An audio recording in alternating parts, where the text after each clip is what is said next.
Kahit naihirap na sa ICC, paiimbestigahan pa rin ni Senador Amy Marcos ang pag-aresto kay dating Pangulong Rodrigo Duterte. Handa naman ang Malacanang na makipagtulungan sa investigasyon. Nagbabalik si Mav Gonzales. Rodrigo Roa Duterte. Ang linya ng kampo ni dating Pangulong Rodrigo Duterte nang humarap sa kauna-unahang pagkakataon sa ICC noong Biyernes ng gabi oras sa Pilipinas, dinukot umano ang Pangulo nang arestuhin at dalhin sa The Hague upang harapin ang mga akusasyon kaugnay sa crimes against humanity. It was a pure and simple kidnapping. My client was denied all access to the legal recourse in the country of his citizenship, and this all in the nature of political score settling. Ang paraan ng pag-aresto sa dating Pangulo, gusto raw ungkatin ng kapatid ni Pangulong Bongbong Marcos at chairman ng Senate Foreign Relations Committee na si Senadora Amy Marcos.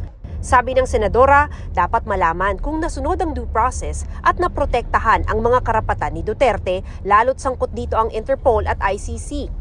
Matatandaang si Pangulong Marcos ang nagsabing hindi man nakikipagtulungan ang gobyerno sa ICC dahil hindi na miyembro nito ang Pilipinas, meron namang obligasyon ang Pilipinas na makipagtulungan sa Interpol na siyang nagsilbi ng warrant laban kay Duterte.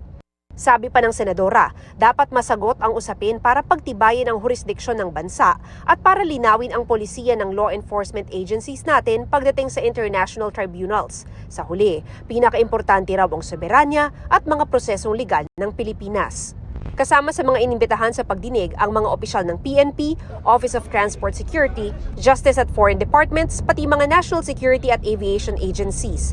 Sabi ni Senate President Cheese Escudero, may karapatan ang Senado magsagawa ng pagdinig o investigasyon kahit may kaso na sa labas. Para mabigyang linaw ilang katanungan na meron ang ilan sa ating mga kababayan at mga alinlangan na meron sila. Sana hindi makadagdag yung pagdinig niya kaugnay sa lalong paglalim pa ng sugat at hidwaan sa pagitan ng ating mga kababayan.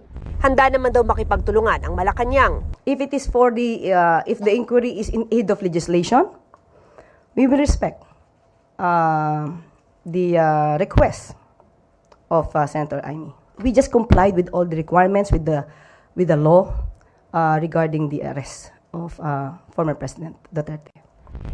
Para sa GMA Integrated News, Mav Gonzales, nakatutok 24 oras.